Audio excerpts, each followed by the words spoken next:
So I just want to say hello, everybody, and welcome. My name is Dr. Elizabeth Kolsky. I am the director of the Albert LePage Center for History and the Public Interest at Villanova University, where I am also an associate professor of history. The LePage Center is presenting a year-long series on decolonizing history. Many of you have been with us now for several months. And every month, as you know, we explore a different sub-theme.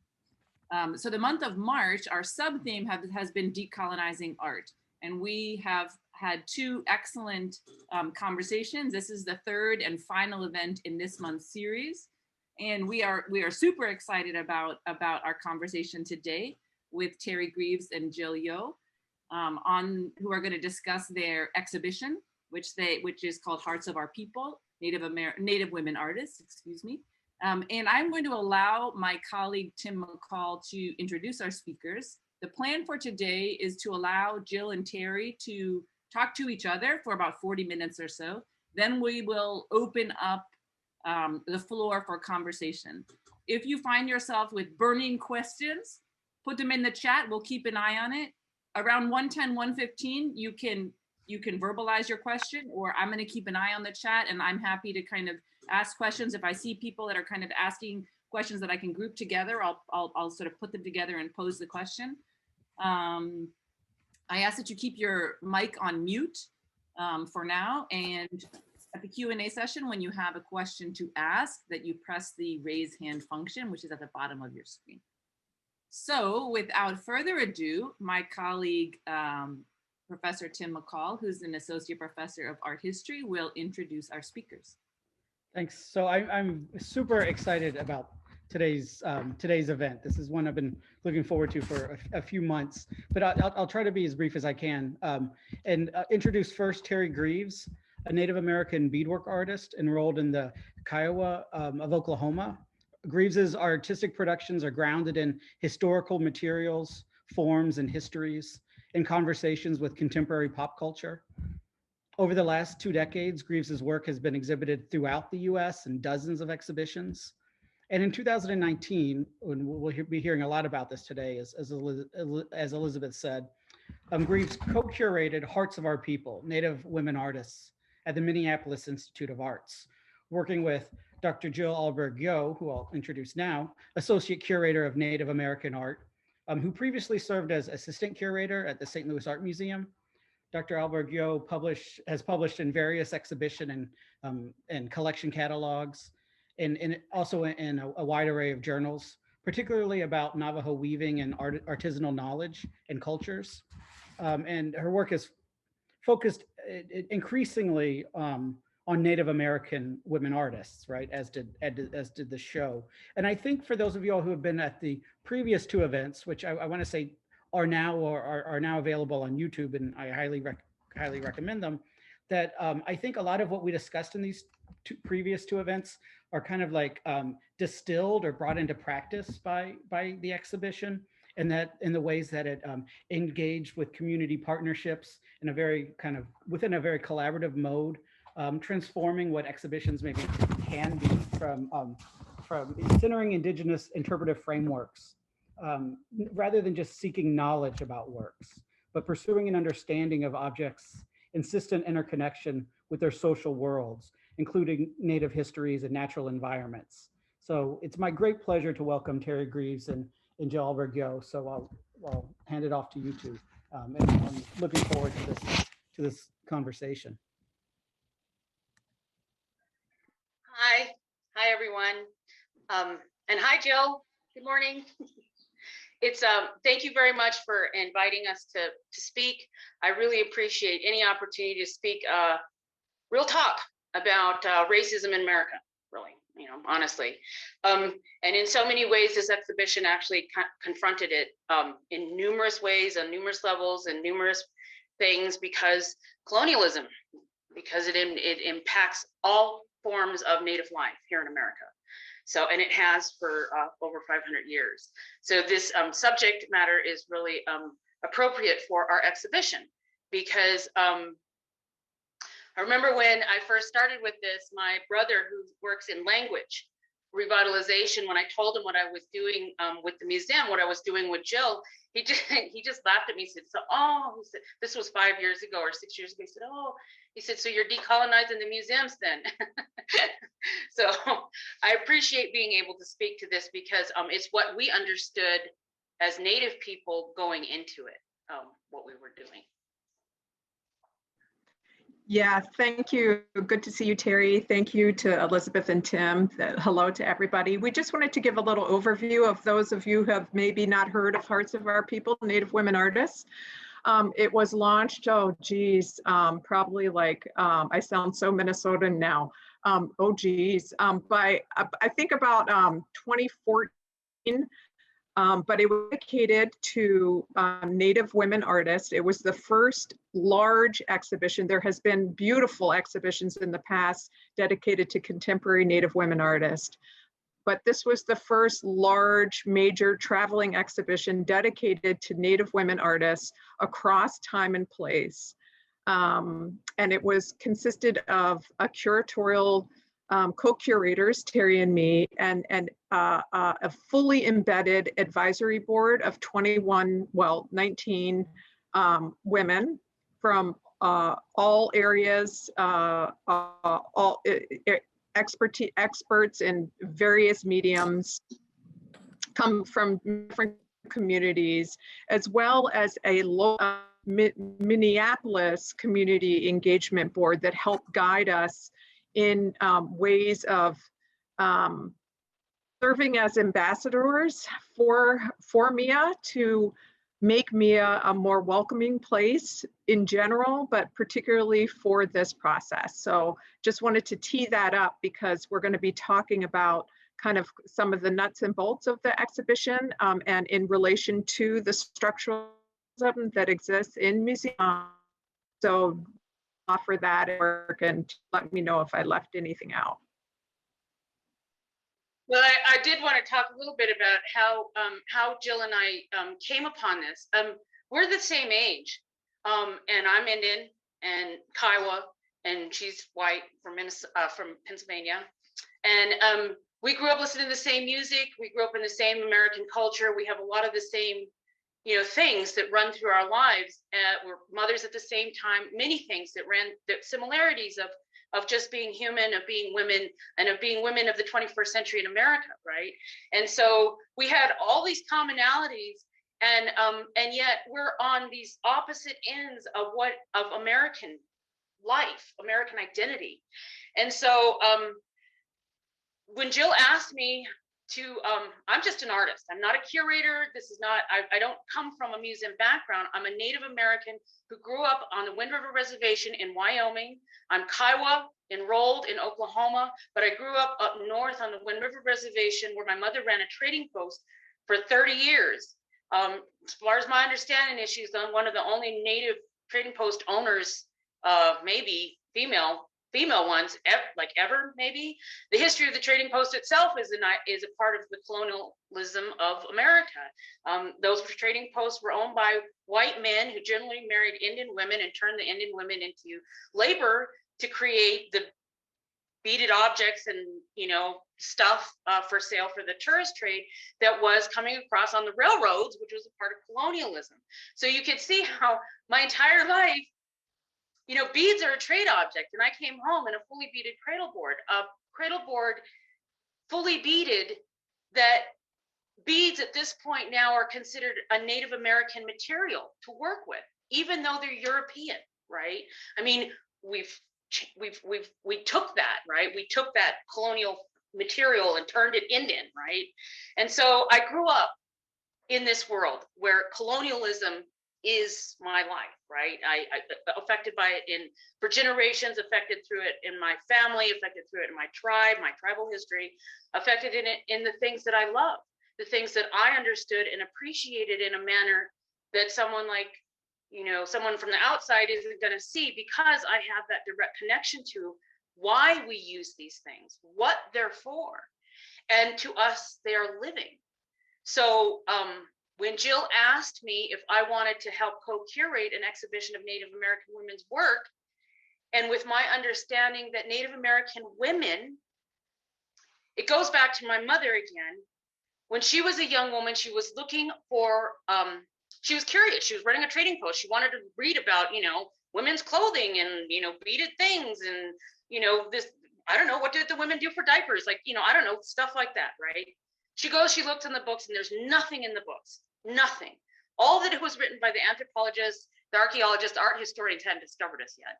All that was written at that point was, you know, all about men's stuff, war shirts, war shields, war, anything that had to do with men. Nothing was written about the women, nothing. There was nothing in the books about the women. And if there was, it wasn't recognized as women's work. It was recognized as Sioux or Apache or something like that. And the agency of those women was completely removed out of the collecting of those objects, right?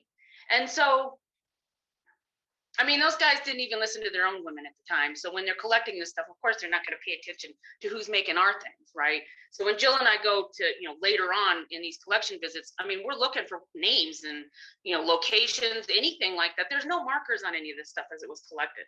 None, zero, or very, very little, very little. So there's so much work that needs to be done on that. So when Jill asked me, knowing what I know about Native women's work, beadwork, women's work, quill work, women's work, ceramics, women's work, textiles, women's work, basketry, women's work, all the things that I look around at the Met exhibit, or I look in the MIA galleries, or any of these other fine art galleries that have these galleries with Native American art. I look around those galleries. I actually went to Chicago Art Institute and I took numbers. I counted the objects in the place and I said, yeah, about 85% of the objects currently shown at the Chicago Art Institute are made by women. And there's no markers on any of them indicating that they're made by women. That's at the Met, it's everywhere. So when she asked me if I wanted to be a part of the co-curating an exhibition about Native women's art, as a Native American beadworker who hit that glass ceiling with my own art, as beadwork, I realized that beads aren't actually considered fine art. That what I do is craft or folk art. And it actually doesn't have value in the fine art established place unless it's an antiquity. My mother taught me that lesson as well. An old pipe bag and a new pipe bag she had in front of me in her trading post. She said, Terry, you see this new pipe bag? It was beautiful, smoke moose hide, really fine quill work on it. It was extraordinary. And then an old pipe bag, it was a nice pipe bag, but it wasn't as good as that new one. She said, right here, Terry, I want you to pay attention. She said, these two pipe bags, you can see that this new one is better made, it's fine, it's the quality of it is extraordinary. And she said, but this old one will always be worth more money than the new one. That little nugget stuck in my head since I was 14 years old. Why? Why? I don't know. And that happens to this day. This morning, I received a catalog, an auction catalog of Native American art. And I can tell you to this day that the premium objects that have the highest value are those that are made between 1830 and 1890 to 1900. And then there's this precipitous decrease in value of that same kind, as Terry said, of same quality, of same materials, of creativity that is abundant in these, actually some more creativity in certain ways, with exposure to many, many different communities. And but the thing is like it's very, very clear that there is this valuation system that that values historic work more, and will always, until decolonization, whatever that means, happens, will value historic work more, because, as I've just read an article this morning that James Luna, the very famous performance artist, said, Americans are selective romantics, and Americans like romance more than they like truth. And these objects serve as romance of these mythologies of what Native Americans are, and not necessarily the truths of what we hope to generate in hearts of our people. And I think that in order to tell that story, it was imperative for us to have, Teri and I knew it was imperative to have multiple voices, because there's no singular way of talking about this work. Teri pointed out this value of historic material. I comb through the literature, I look for other exhibitions about Native women's art, and there was none, and it was stunning to me, because as Teri said, I think 90% in my collection, and not my collection, but in Mia's collection, is work made by women. But this had never been a show. Instead, the shows that you see about historic work is usually first, it's only historic and maybe just a little bit of contemporary at the end. And it's this voyeuristic kind of idea, this voyeuristic mythologizing of Native Americans coming from a singular perspective. And we can talk more about that, but that was something that was antithetical to everything that Teri and I believed in. And we knew that it was necessary for us to create this extraordinary board of powerful women for us to do it a different way. When I said yes, when Jill initially asked me and I said yes, then I tell the story. I sat bolt upright in bed that night and I thought, oh my God, what did I just agree to do? Because the thing is I'm Kiowa. I don't even have rights to speak for my own. I'm not an elder. And I'm supposed to sit over here and pass judgment on my people's thing. It's just silliness, right? I mean, from an Indian perspective, it's crazy. So immediately we started talking. I was like, Jill, we need more people. We need the ladies from the area to tell us what we are looking at, because I appreciate that you have a PhD in Navajo textiles, but I'd really like to talk to a Navajo about it, just seems appropriate, right? And so it was from the very beginning, and Jill understood this implicitly and absolutely, and took body blows defending our efforts to protect this group of women that we relied on as curators so deeply. Collaboration and consensus is the basis for how we have survived all of this noise since the arrival, okay? Since pre-arrival, all right? This is how we do. And so working is collaboratively in a large group with consensus, all the Native women, and we're like, okay, well, this is what we do. It was the white folks that were like, oh my God, well, how are all these women gonna agree on everything? Oh my God, you're gonna have all these different tribes together. Oh my God, blah, blah, blah. It was all this hoo-ha that had nothing to do with us. It was all projections on what we were capable of doing. Every woman that we asked was not just an artist.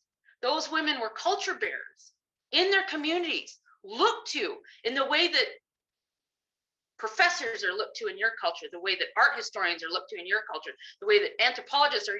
These are our anthropologists, our art historians, our first teachers, these women. And they have enormous amounts of knowledge, all right? And that's why we asked them to be a part of our exhibit committee, because we knew that even if they didn't know, they're connected to all the right people who do know. And that's what collaboration is. Collaboration is opening up that network. And part of that is anti-authoritarian, right? The singular man usually on top of these ideas that sits on top of them and then brings in us. I've sat on these committees before where I'm the little token Indian that comes in and I'm like shown a couple little things by the white guy who has the idea. And then I'm supposed to go, oh, yeah. And then they can check mark their NEH grant or their NEA grant or their whatever grant writing thing. See, I got an Indian collaborator. That's not collaboration. That's me coming in as your token so you can check your box off so you can get your funding. And that is what I didn't want to participate in with Jill, because I'd done that before. And that's what Jill assured us that we were not participating. And she defended it all the way. She's here defending it now. And it's that notion in our field of that singular authority. And, early in I come from anthropology, so I study culture, right? And I come into an art museum. I don't know where the hell I am. I'm in an art museum. I was a professor at a period of time, but I'm learning what it means to be in an art museum. And I was told over and over and over again, Jill, you must maintain curatorial authority. And I'm like, what is curatorial authority? Wait a second, what does that mean? What does that mean? What does that mean? And it particularly in relationship to projects in which I wanted multiple perspectives of Indigenous people to help tell the story, that I had to claim this authority. And as Teri pointed out, I had no authority to do this. I had authority to be a great facilitator. I have the authority to do that as a curator, but I have no authority to be talking about things that I have no, as Teri would say, business talking about. It's going to the people who have the knowledge and who have the authority in that community for museums to be able to tell those stories. And that is really, really important. There's no singular narrative. And again, I remember, I want to just have a shout out to our fellow Jada Gray Eagle, who said to me yesterday, and I thought it was so telling. She's like, it's almost like curating is a secret. Like it's a secret, like this whole process is a secret and it's kept to be a secret, like that we don't really know what's going on behind the curtains. And I think that that's really true. And Teri and I, from the very beginning, and you can tell in the catalog, we talked about the process and we talked through the board exactly how this exhibition was going to take place. We pulled the curtain and we said, this is what curation is, and this is how we're going to do it.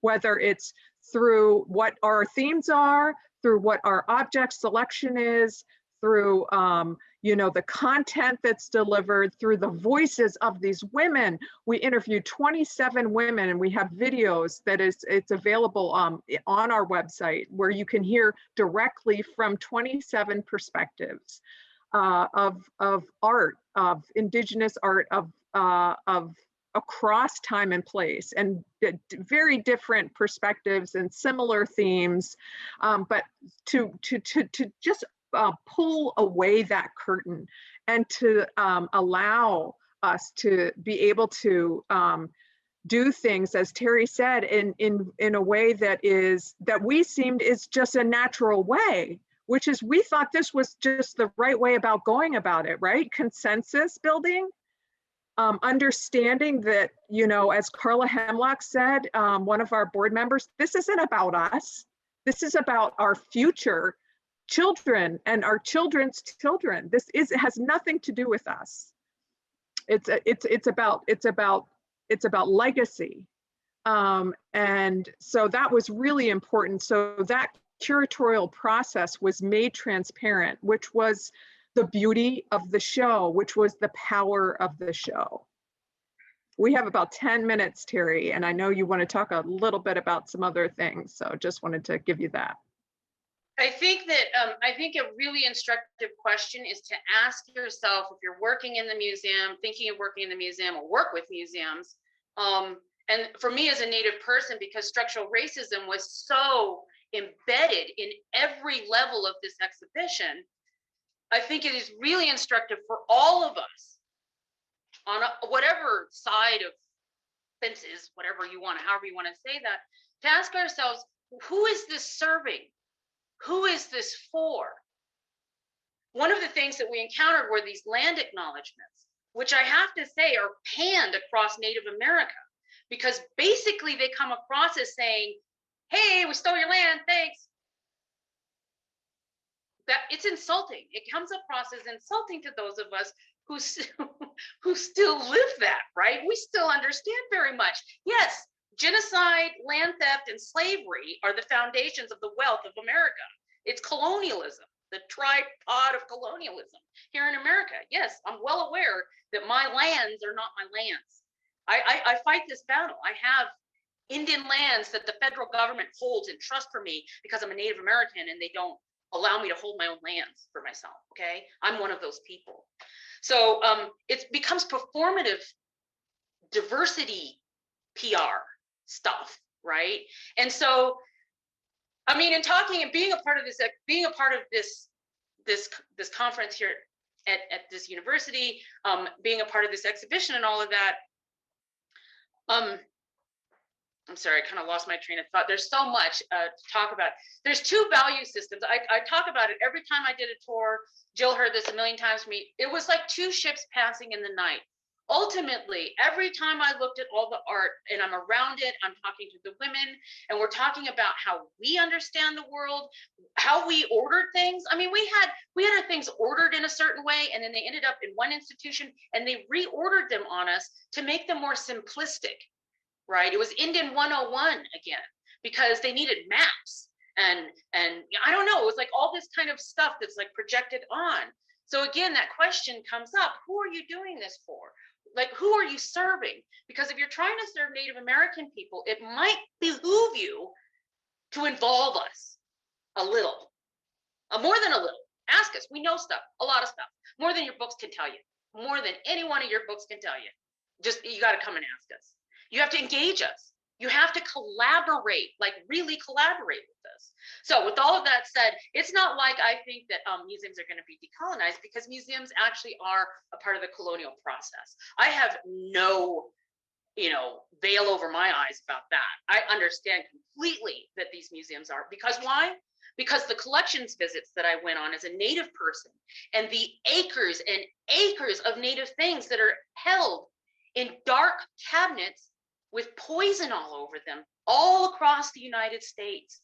There's this huge hoard of our things out there that we've never seen. Once they were taken, they were gone, and they're mistreated.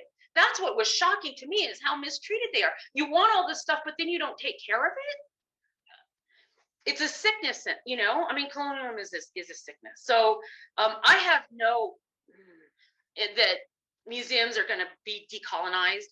I know that our exhibition worked towards a decolonized model of it, but it's still a colonial institution. And the institution itself is going to tell you who you are as an American. Well, when you walk into a statuary hall that is nothing but white men's heads, guess what that museum is telling you about being American? And that's, I've experienced that my entire life walking into museums. So I don't know, perspective, right? It's, that was something, talking about that, the collection visits, it was a radically kind of eye opener for me to see from anthropological viewpoint of understanding that this material, as the speaker, I forget, Dan Hicks, I believe last week talked about museums as war zones. And I found that really compelling, because what we were encountering in these collections were objects of war. Were objects of war. And it's such a haunting experience to imagine, as me as a lily white person, understanding that material are war, is war booty. And still having that as being prized in today's art auction that I just got this morning. That same reality is still with us. And so we have a long way to go. We have a really long way to go. And I think that one of the things, just real quick, in terms of decolonization, it's really imperative and we've heard this from so many people, Teri talks about the time. It's our work as white people to understand and to come to truth, to have truth telling about the fact that these museums are built to build empires, imperialist agendas, racist agendas, and it is our work to learn that there are, first of all, that this is a truth, and to not think about it as a romantic past, and B, to bring in alternative ways of viewing, seeing, and believing in the world that are equally valid. Because in people, the things that moved everybody was these personal stories, was the ways in which the women has, whether their art or whether they talked about their work in videos or in the audio guide, is a whole different way of viewing the world that is equally as valid. And that is essential for museums, for art museums to have, is not to have the single narrative, to have that individual single narrative of empire and then everything else radiating out, right? You know, arts of Africa, arts of Native America, arts of Asia, arts of whatever.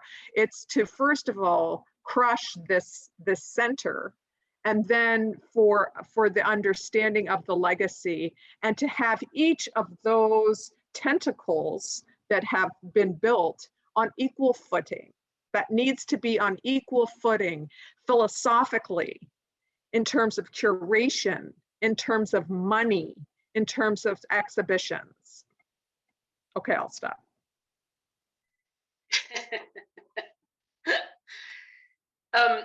There was many examples of structural racism in our experience, and I'm going to run down a quick list of them just so that I get it out there and it's recorded. First off, the collections visits, the sheer volume of them. As a Native visitor, it was very difficult for me to see that. Most of the staff have no idea what it's like as a Native person to come into these places.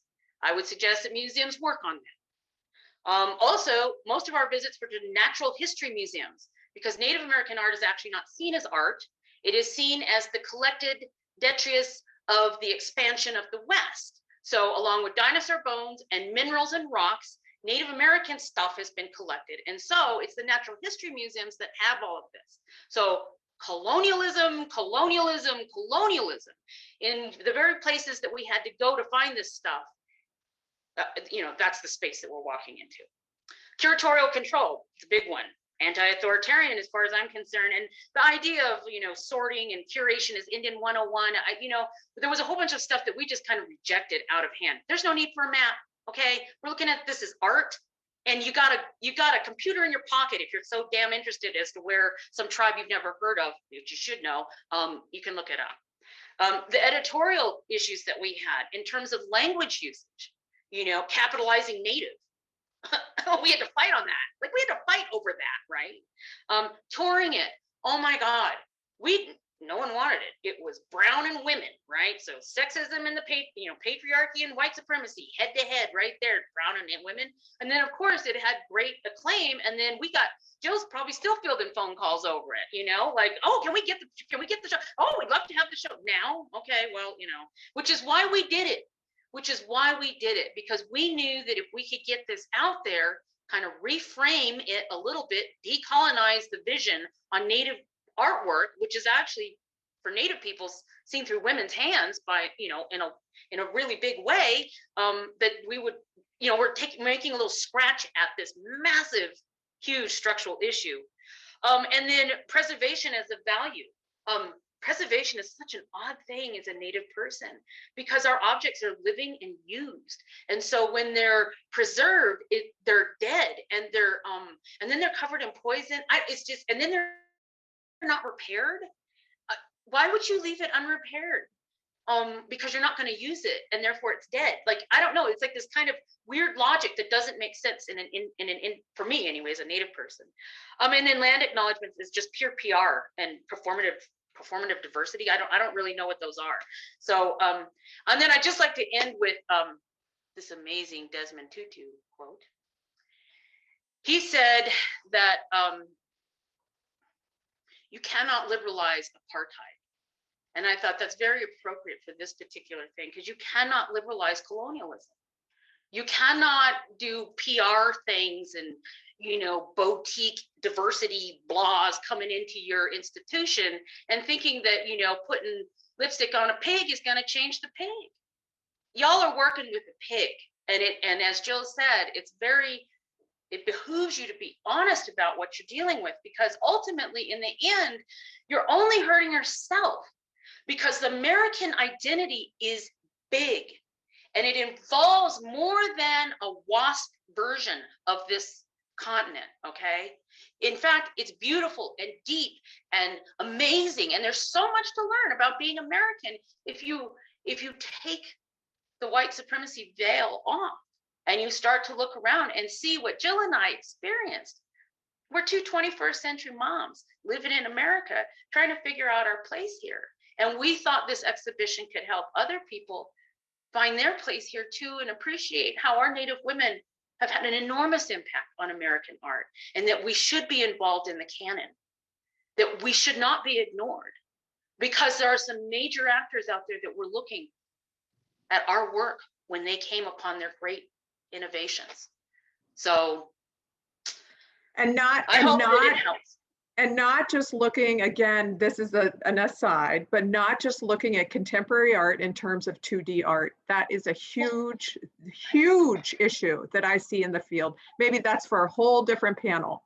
But that's well, it's accepted materiality, right? And I mean, that was the issue. That's why me as a beadworker decided to help co-curate an exhibition of Native American women's art, because I realized that it's not just, it was beadwork for me specifically that was seen as less than, right? Not an actual real valid art medium to work in, right? And I thought, God, you know what I can do with beads, what I have seen the ladies do with beads, what I have seen, you know, I don't know. I just like, are you kidding me? Like, who's to say that this medium has been valid? Dirt makes clay. Is dirt invalid? I mean, you know, like, at what point does the hierarchy start to fall apart? And that is like, and that's what we were, that's what the cage rattling we were trying to do, which was like, hey, American art, hello, you have major contributors out here to your entire understanding of what art is and all of that, and you're ignoring them. You're ignoring their contributions to what it is to be an American artist, what it is to be in the American art world. It's an amazing thing. It's a beautiful thing. It is not, it is expansive. It is not taking away. We are just saying it is expansive, and that is okay. It's nothing to fear. It's additive. Yes. Lastly, it's additive. Yeah, it's additive. It's nothing to fear. And that I've said this before on several occasions, Teri has too. People, we receive so much funding for this project because they believed in our curatorial process. First and foremost, they believed in the process that we had in place of our board, of our advisory board. So I know it's 12:10, and I know that we really want to hear people's questions, but just to let other museums know, other curators know out there, there's money for that because people believe in this kind of decolonial or whatever, more expansive curatorial practice. Thank you, Teri and Jill, for just a super provocative conversation. I'm keeping my eye on the chat. If anybody has questions, again, I encourage you to pose it in the chat or raise your hand. I have a question that maybe could just get us started. I know Tim also has some questions, and that was, you know, I'm intrigued, Teri, what you said about this example with your mom of like the new super intricate, well-crafted object is seen as less valuable than the old one. And I think that plays into something that Dan Hicks, who Jill mentioned, was talking about last week, which is the work that museums do in terms of time. And I think this also speaks to, Teri, what you were saying about why certain objects are not repaired, because what the museums are doing is establishing a narrative about time and sticking Native people and the culture that belongs to them in backwards time, and in a sense invisibilizing them, right, in that way, because they're in backwards time. I mean, there's a whole philosophical tradition of this. You know, John Locke writes, you know, in the beginning, all the world was America. So there's this long tradition in kind of European thinking about Native people being stuck backward in time. They are at the beginning of time. They're not in present time, right? So I think that what you're doing with this show is like really challenging very deeply held ideas also about time, really, and about the invisibility or the visibility of Native people. And so to that extent, I'm wondering, who is the show for? I mean, you had asked, Teri, I think you said you challenge museums, like who are you doing this for? And I'm wondering, you know, I'm intrigued by the title of the show, Hearts of Our People. And So I'm thinking about, is the show for the our people that's in the title of the show, or who is this show for? So I'm an artist. I'm not a curator. And so when I create, I always have in mind, the recipient of the creation, right? Sometimes it's no one, sometimes it's just, something that I need to get out. And then sometimes it's very direct. When I'm a narrative artist, all right, I narrate in my work. And so,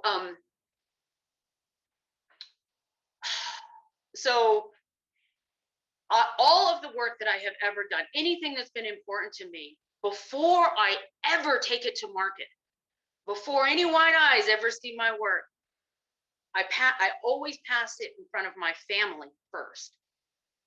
If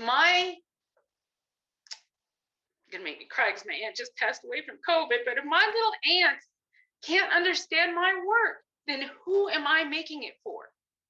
Because ultimately, in the end, I am who I am. I am Kiowa. And everything that we did for our exhibition in terms of asking the women to come together, like work with us and all that, was always the Native women, like, we're gonna make sure that no Native person, this was my big deal. This was a rule, all right? And I got pushback because there were certain objects that created tension. I didn't want one Native person to walk into this exhibition and feel bad, because I've walked into exhibitions and I have felt terrible. I have felt like, oh my God, what on earth? There are museums that still currently have things up that you walk into it. I mean, natural history in New York City, I didn't even let my kids go down the hall. I was like, you guys don't need to see any of that crap. It's just whatever. We're going to go look at the dinosaurs. We're going to go look at the rocks. We're going to go look at the really cool stuff. And we're going to ignore all that white racism that's down that hall.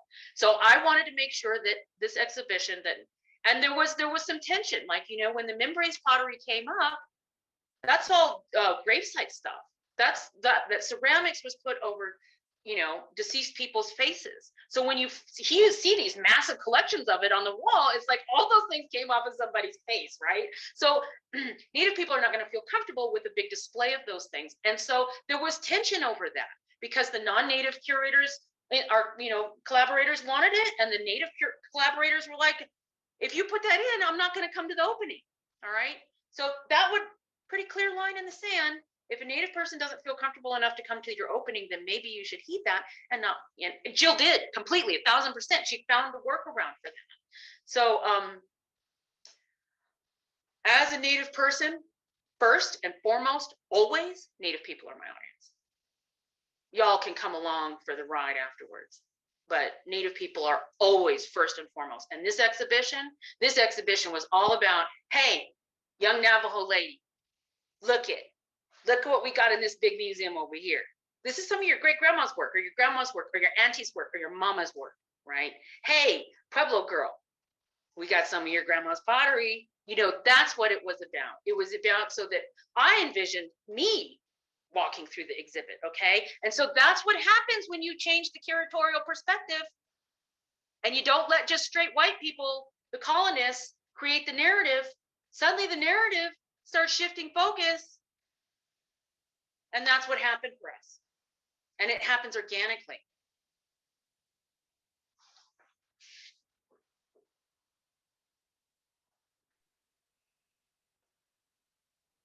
Tim, did you want to weigh in? No, I think we can just start off with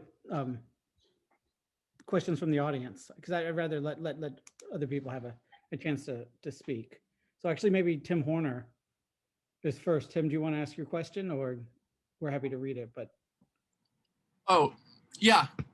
First of all, while you have me on, I'm just Teri. I could not resonate more with what you're talking about. And as someone who's, as you can probably tell, a beneficiary of settler colonialism, I'm from Iowa, grew up in Midwestern, and had no concept of anything that had happened underneath my feet until my adult life. And so I really deeply resonate and try to get that across from my own sort of settler colonial perspective.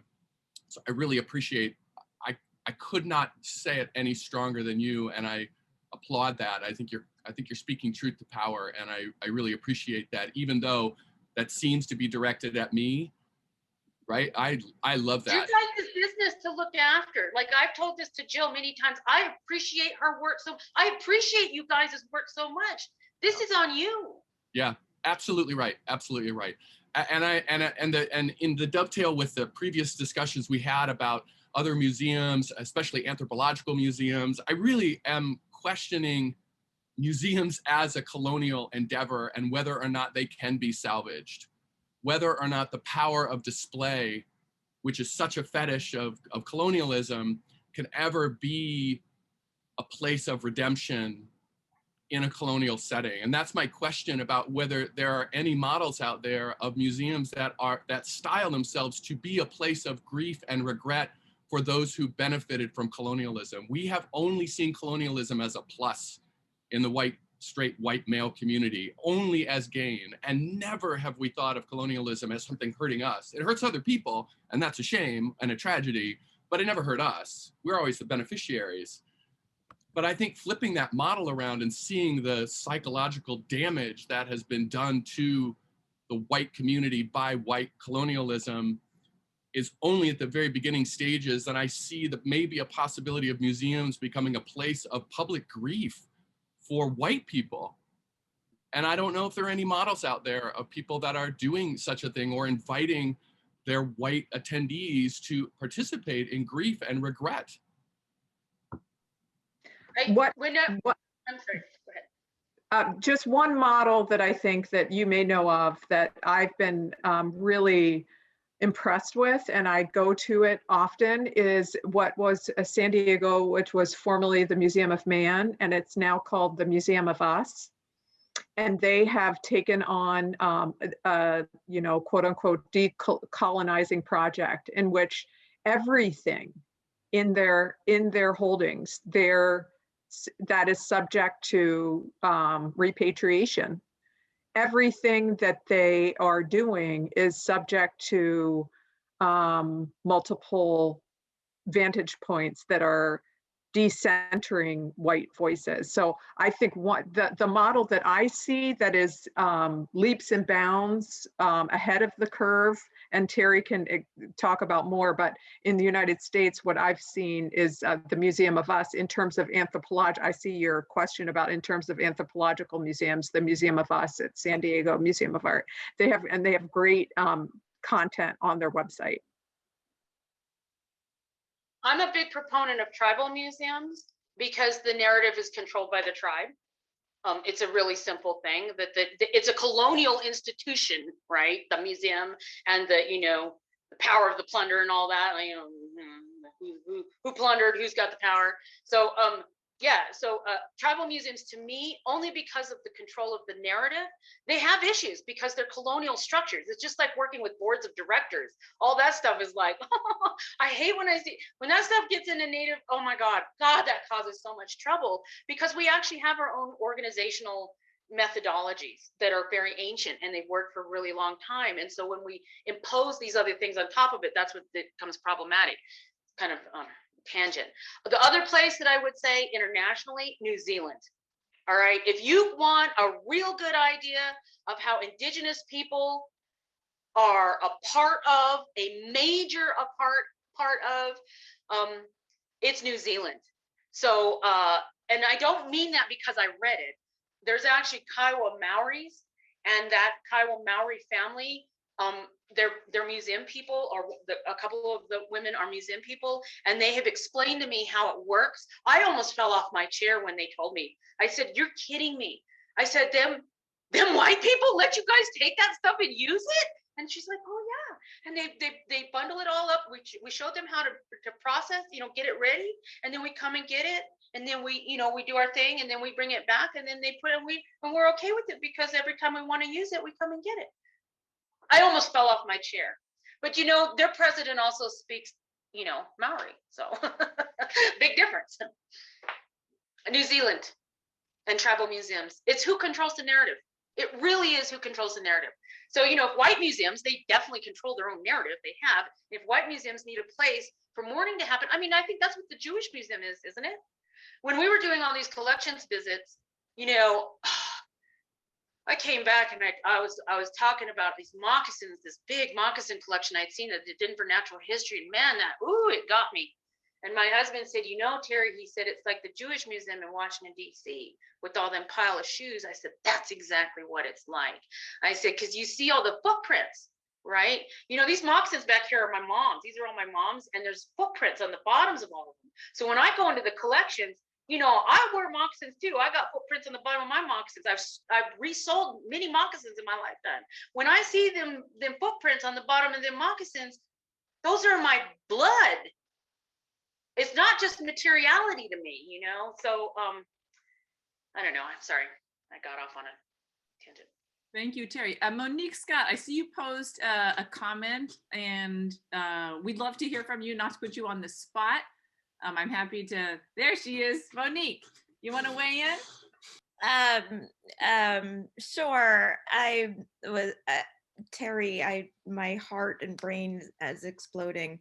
Thank you for you.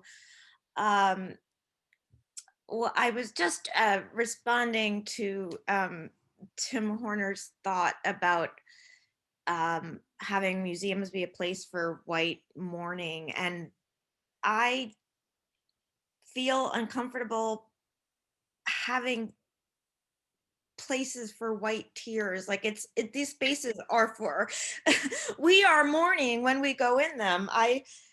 You know, working at the American Museum of Natural History for 10 years, I felt ill as Terry did, going through some of the spaces, the cultural spaces. I don't know where that place should happen for white mourning or white grief or white tears, but I don't know if it should be with our living objects. I don't have an answer though. And there is a place for white people. Terry, you've helped me like open up white people to deal with their own you know, horrors and the effects of being white on them. I had a kind of strong reaction to the idea of the places that contain our cultures, of being that place. But also I respect you, Tim, and I know that was just just a thought. And yeah, we all need to grieve and mourn and celebrate and rejoice in other ways. Thank you. I think that having that space is an important thing, because this honestly isn't our business. You know, there were so many times during this exhibition where I ran into these issues where I'm like, that's got nothing to do with me. It's got nothing to do with Kiowa people. It's got nothing to do with Native people. You know, I mean, there's a lot of, all these institutions are based around like, you know, these Western philosophies. Well, guess what? Enlightenment never happened here. All right. So whatever framework you guys are working on, we're not working on that. We were never working on that. And we're still not working on that. All right. So, the supremacy of Western ideology is really, to me, at the heart and soul of all of this, which can be seen as, you know, white supremacy, but really it's Western ideology. It's Western thought processes. It's Western philosophy since Plato, you know, and so much of that is like, you know, rooted in how the Western mind thinks. And I have to tell you that the Native mind doesn't think that way. So, you know, when we talk about our living objects, we mean that because guess what? That was made out of buffalo, and buffalo is our brother. Every spring, I get out my buckskin dress that was made for me by my mother and my sister, and I take it outside and I do what they told me to do. I cedar it off, and I thank the deer for giving its life to me, the deers for giving their lives to me for this beautiful dress, and I let it see the sun because I want to dance in it. And I want my deer to be ready for me and to be good, you know, to have good thoughts and good feelings with it. I don't know how you explain that to someone who wants to pin that dress to the wall like a dead butterfly as a specimen. It's the two ships passing in the night thing. It's the philosophical differences. And that's the big one. And that's where, like, I understand what Tim's saying, like, just you know, just wipe them out. Like, you know, like, what are these museums' purposes anymore? There is a purpose. They tell us who we are. They tell us who we are, whether it's a... I see Angela Lanier with your hand up. Yeah, thank you. My question is, when we enter these museum spaces, acknowledging that they are colonial institutions, what are some key questions that we should be asking of ourselves, but also of maybe the curators or the tour guides as we walk through these spaces, to at least try and share the sentiment and the idea of what's wrong or what's not working? So if that makes sense. I mean, I know you can't just whittle it down to one or two questions, but what are some of like the big questions and things that we should challenge some of these institutions on? Because I'm a big fan of museums. I love them. I could just say I'm going to boycott them all because they don't do a good job at it, but then nothing changes as well. So like what questions should we be asking to get people thinking about what can be done differently? So thank you. I know Jill's probably got some great ideas about this because she works, boots on the ground with this stuff. But I would say the number one thing for me, because I've experienced it so much and I've witnessed it. Oh gosh, and it's time. It's that notion of time, of being put back in time. It's the past tense. I every docent tour that I've heard, even the ones at MIA, past tense is used. They were this, it's all past tense. I was at the Herd and I was a docent giving a tour to this big group of white folks, and he kept talking about this past tense Navajo, past tense, whatever. And I'm like, dude, there were Navajo kids that just checked you in at the front, man. They're not in the past. These kids, they're children. They were right there. They took your ticket. Like they don't see, right? They don't even see. So for me, time is the easiest one to, every time I do docent training or anything like that, it's the first thing I say to them, time. We're not in the past. I'm standing right here. I'm looking you in the eyes. That's a good one. Thank you. Angela, there's some excellent responses from Monique Scott in the chat, who says one question to ask is, where did this come from? How did it get here? And I encourage you to watch Monique's talk. I put a link in the chat because she talks about some work that she's done at the Penn Museum, and there's a link to the exhibit in the chat. Right. I actually attended her talk, so oh, fantastic! But I will watch it again. Great. So there's another question in the chat, which is, Teri, can you speak more? And it's 1:30, so normally I'm very like back with time. I'm not sure if Teri and Jill, if you want to kind of, go with the flow a little bit, we can take, 5-10 more minutes, or, if you got other engagement, if people have to go, we want to say thank you for joining us. I'm going to field a few more questions because I think that, this is a unique opportunity. So the question is, Teri, can you speak more about your reaction to land acknowledgement and use of maps that is currently common among staff of art museums? Well, the land acknowledgement thing is, it feels very performative. There was a land acknowledgement that was done at the Renwick Gallery, 2 blocks from the White House, which, I mean, it's good, like, yeah, but it's like, it hasn't been native occupied land in so long. Like, what are you talking about? Like, not only has it not been occupied, but native people are like not allowed to go there. Like back in the day, they had to have like special delegations approved and then hosted and then watched. Like they made them camp in the, the grass and they watched them with soldiers and stuff, right? So it feels false, right? It's like, hey, thanks, we stole your car, cool, bye. It's like, I don't know, it's like absurd, right? Okay, so that's that. I know that some Native people like it. I know that some Native people appreciate that their area is getting recognized, or that they're used to. But as a Native person who lives in Native America and hangs out with mostly Native people and all of that, I guess it's really, their land acknowledgements are meant for white people, okay? They're not meant for us. They're just not meant for us, okay? They're meant for you guys to feel better, and that's what makes them performative, all right? So there, I finally distilled it down. And then the second question was about, what was the second question about? Maps. Oh, maps. It's not that maps aren't important. It's just that every single exhibition of Native American art has to have maps that delineate the ancestral lands of the Native people who were here before, you know, I don't know. Because even if you put those ancestral maps down, that's not where we are now. Our reservations are super teeny tiny. Our land is gone. Thanks, land acknowledgement. You acknowledge that it's gone, but you know, whatever.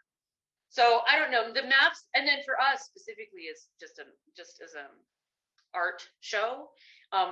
We had other methodology that we were using to sort the art with, and maps and geography was not how we were doing it. So that was a big one, because all the art exhibits tend to do that. They clump us in regions, or they clump us by materiality. So it was us very specifically avoiding that. That was conscious on our part. And I'm hogging all the time, Jill. Jill, you've got a lot to say about this. You were the lady. I mean, I think these questions are pointed to you because you are a wonderful human being and can contribute to this discussion. And that's one thing that I will say too, actually. I think that there is such a beauty in having a co-curated show with one person who is embedded in a museum and one person who is contracted. I think there is so many opportunities for that. And I think that worked really, really well, because I think I could, like I said, I could facilitate and I could work with logistics. And Teri could be the voice of alternative frameworks that may not necessarily be voiced in institutions. And I think that outside perspective was incredibly beneficial for our board, and especially for Teri as the co-curator. I think it was, again, additive. It's additive. It's nothing to fear. It's nothing to fear.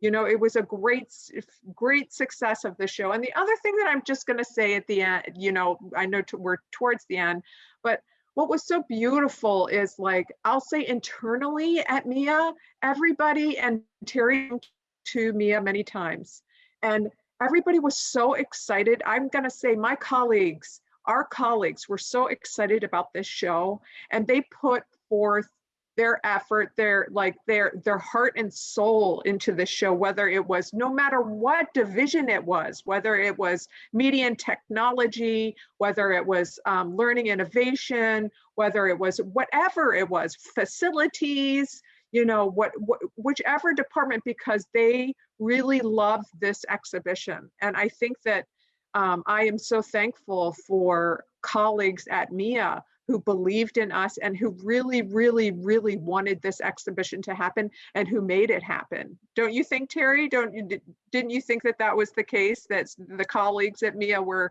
exceptional in that way? I think that the authenticity of where we were coming from, yes, was so clear, because when you walk in truth, you know, there is power in that.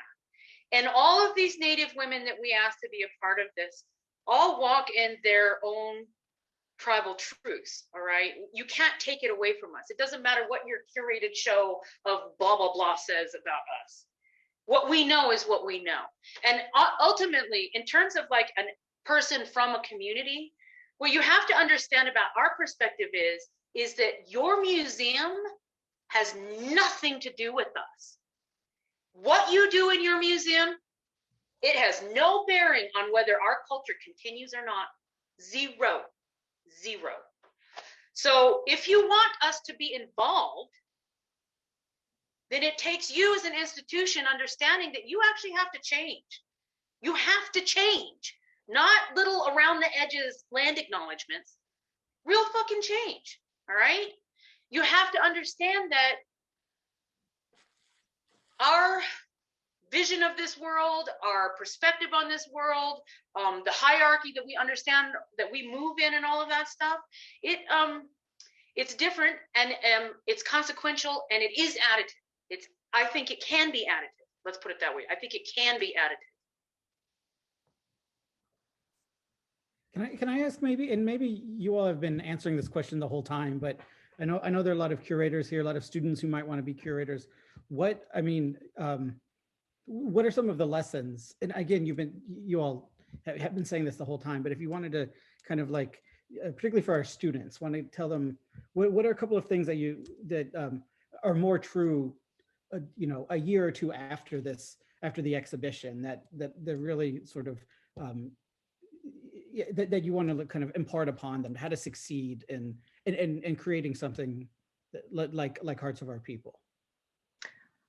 From a curator perspective, I'm going to say that this is a show that created kind of dissonance, kind of cognitive dissonance, cultural dissonance, and be ready for that dissonance, and of course there'll be pushback.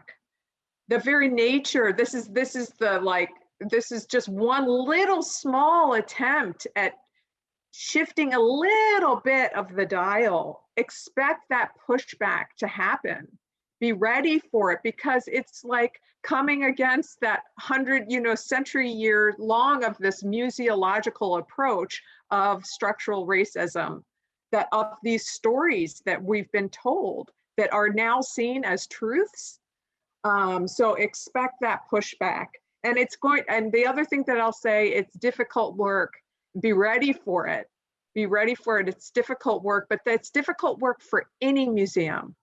And Mia did it. And, it's not to say that we didn't have our difficulties, but we did it. And it toured, but it's difficult work in part because, as Teri pointed out, it's based on a structurally racist ideology and structure that in order to be dismantled, it requires pushback, and it requires fortitude. That's the other thing I'd say: tenacity and fortitude.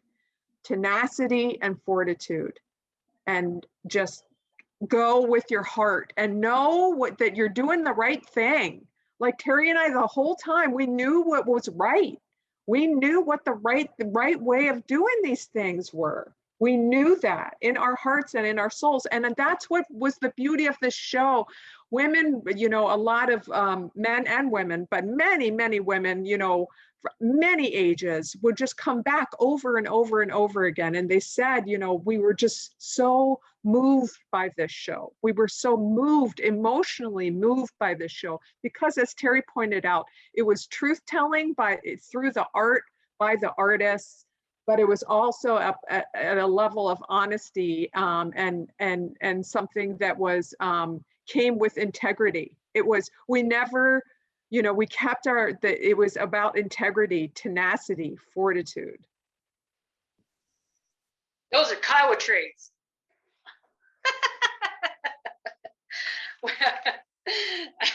All right, everybody. Well, as usual, we have a great conversation. We've carried on beyond the allotted time. I'm going to take this opportunity to just really extend my thank you to both Teri and Jill for bringing us just to this new level of awareness, just posing difficult questions, and, it was a perfect wrap up for a month-long series of just excellent events. Thank you, all of you, for coming today. Thank you to our previous panelists, including Monique Scott and Ruba Kanan, who I saw here. And if there are others here, my apologies. Thank you to my colleague, Tim McCall, who was just such a wonderful, talk about collaboration, wonderful to collaborate with on this month's events. I'm going to pop in the chat, right? We don't stop. It's like we can't stop, won't stop with this decolonizing history. Next month, April, we give you 1 week break at the end of each month, then we're back at it. We're back at it in April. We're talking about decolonizing COVID, and we're addressing issues of health inequity We're going to be talking about vaccine apartheid on April 14th. On April 7th, we're going to be talking about public health measures as they relate to kind of containing pandemics, quarantine, contact tracing. And at the end of the month, we're very, very grateful to have the chairperson of President Biden's Health Equity Task Force, Marcela Nunez-Smith, who's going to be joining us with Dr. Sherelle Barber, who is an epidemiologist here at Drexel. So this will conclude our series of events on decolonizing history. But again, a warm thank you to Jill and to Teri and to Tim.